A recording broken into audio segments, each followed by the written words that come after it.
Sud hujjatlariga ko'ra jinoiy guruh bir necha yillar davomida turli fuqarolarni donor sifatida topib, ularning buyrak va jigarini xorijdagi klinikalarda transplantatsiya qilishga majburlagan.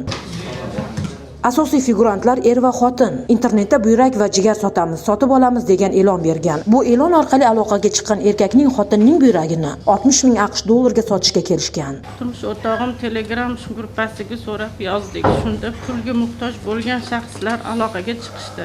Ular pul zarurligini tushuntirishdi. Ular roziligini notarial ota-onasining roziligini olgan holda resipiyentlar bilan o'zaro tanishtirib qo'ydik. Donorlar o'zaro narxlarni kelishgan. Sudda ishtirok etayotgan barcha shaxslardan qattiq afsusda va pushaymondaman va hammadan kechirishingizni so'rayman. Boshqa bunday jinoyat yo'liga kirmaslikka va'da beraman. Jinoyatchilar donorlarni Hindiston va Tojikiston klinikalariga yuborib, soxta notarial hujjatlar va qarindosh, do'st sifatida tayyorlagan qog'ozlar orqali o'z jinoiy harakatlarini yashirib kelgan. Ular ijtimoiy tarmoqdagi donor topish guruhlariga ham kirib, yangi qurbonlar topgan. 8 oy davomida barcha ayblarni tushundim. Sizdan iltimos qilib qolardim, o'z yo'nalishim bo'yicha tarjimonlik qilganligimni hisobga olishingizni hamda qarmog'imda 3 nafar voyaga yetmagan farzandim bor. Shulardan biri nogironligini hisobga olishingizni, 133-moddaga menga qo'yilgan moddaga to'liq iqrorman.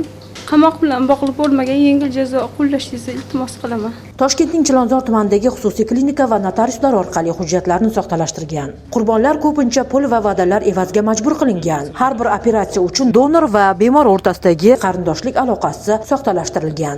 O'zim topdim donorni ham. Umuman unga daxli yo'q edi-ku. Guruh a'zolari va sheriklari daliliy ashyolar bilan qo'lga olingan va sudda so'roq qilindi. Tergov davomida 2024-2025 yillarda Hindiston va Tojikistondagi soxta transplantatsiya operatsiyalari aniqlangan. Assalomu alaykum, hurmatli sudya va xalq maslahatchilari. Men 8 oy davomida Markaziy tergov hibsxonasida saqlanib, o'z xatolarimni hammasini tushunib yetdim, pushaymonman. Bu vaqt mobaynida oilamni, qari ota-onamni, ikkita voyaga yetmagan farzandimni, 2,5 yoshli farzandimni juda ham tashvishga qo'yib qo'ydim. Uzr so'rayman ota-onamdan, oilamdan.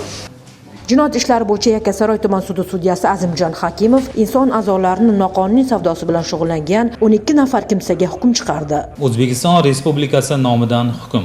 Jinoiy guruh a'zolari 2 yildan 10 yilgacha qamoqqa hukm qilindi. Sudlanuvchiga tayinlangan jazolarni qisman qo'shish yo'li bilan uzil-kesil o'tashi uchun 9 yil muddatga ozodlikdan mahrum qilish jazosi tayinlansin. Mo'tabar Nurmuhammedov va Aydus Ermekbayev, Zohidjon Mamasoliyev, Toshkent.